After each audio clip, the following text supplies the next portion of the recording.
வான்மிகில் வளாது பெய்க, மணிவளம் சுரக்க, மன்னன் கோன்முறை அரசு செய்க, குறைவிலாது உயிர்கள் வாழ, நான் வரை அறங்கள் ஓங்க, நற்றவம் வேள்வி மல்க, மேன்மைகுள் சைவ நீதி விளங்குக உலகமெல்லாம், மேன்மைகுள் சைவ நீதி விளங்குக உலகமெல்லாம். ஹர ஹர நம பார்வதிபதையே, ஹர ஹர மகாதேவா. தென்னாடுடைய சிவனே போற்றி, என் நாட்டவர்க்கும் இறைவா போற்றி போற்றி. திருச்சிற்றம்பலம். சேக்கிழார் பெருமான் அருளிய பெரிய புராணத்தில் 63 நாயன்மாரை அவர்தம் செயலையும் அவரது பக்தி வழிபாட்டு முறையும் உறக்க சிந்திக்கின்ற வாய்ப்பை நாம் பெற்றுள்ளோம். அந்த வகையிலே இன்று முனையடுவார் நாயனார் பற்றியும் ஐயடிகள் கடவர்கோன் நாயனார் பற்றியும் சிந்திப்போம். முதலில் சோழ வள நாட்டிலே வயல் சூழ்ந்து செல்வம் நீடிக்கின்ற ஊர் நீடும். அந்த தலத்திலே வேளாண் மரபிலே தோன்றியவர் முனையடுவார் நாயனார்.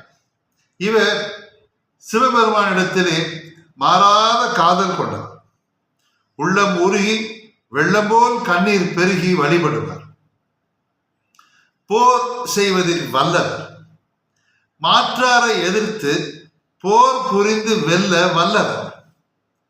பகைவருக்கு தோற்றவர் இவர் வால் வந்து வேண்டி நிற்பர். இவர் நடுவு நிலையுடன் சென்று அவர் வால் நிதி பெற்று பகைவர் எதிர்த்து வெற்றி பெறுவார். என்னவென்றால் இழைத்தவனுக்கு உதவி செய்வார். போரில் வலிமை குன்றியவனுக்கு இவர் தம் உடல் வலியால் வாழ்வலியால் உதவி செய்வார். அந்த உதவிக்கு இவர் சம்பளம் பெறுவார். அந்த நிதியை கொண்டு சிவனடியாருக்கு சிவனுக்கும் தொண்டு புரிவார்.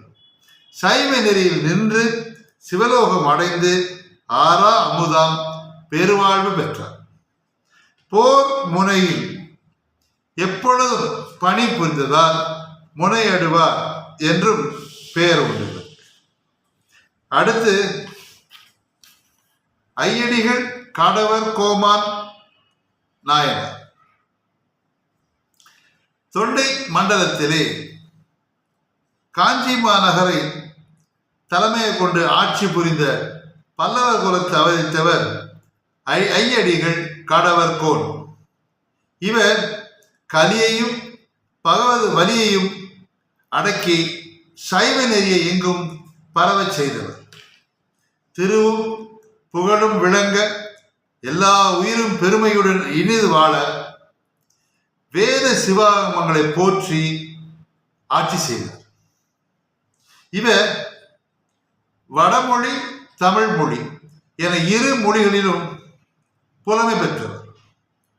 ஆட்சியின் அதிகாரத்தை விரும்பாது சிவ தொண்டையே தம் வாழ்வின் கடன் என்று எண்ணி ஆட்சியை மைந்தன் ஒப்படைத்துவிட்டு திருத்தொண்டிலே நின்றார். சிவன் ஆலயங்கள் இருக்கின்ற ஒவ்வொரு தலமாக சென்று ஒவ்வொரு ஆலயத்துக்கும் ஒரு பதிகம் பாட்டார். நம்ம நாவுக்கரசு பெருமான் போதும்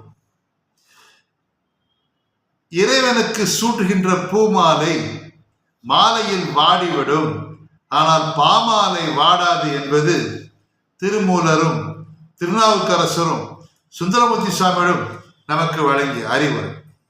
அந்த அடியுற்றி ஐயடிகள் கடவர்கோன் நாயனாரும் ஒவ்வொரு தலத்துக்கும் ஒரு தமிழ் பாமாலை புனைந்து திருத்தொண்டு புரிந்து வந்தார்.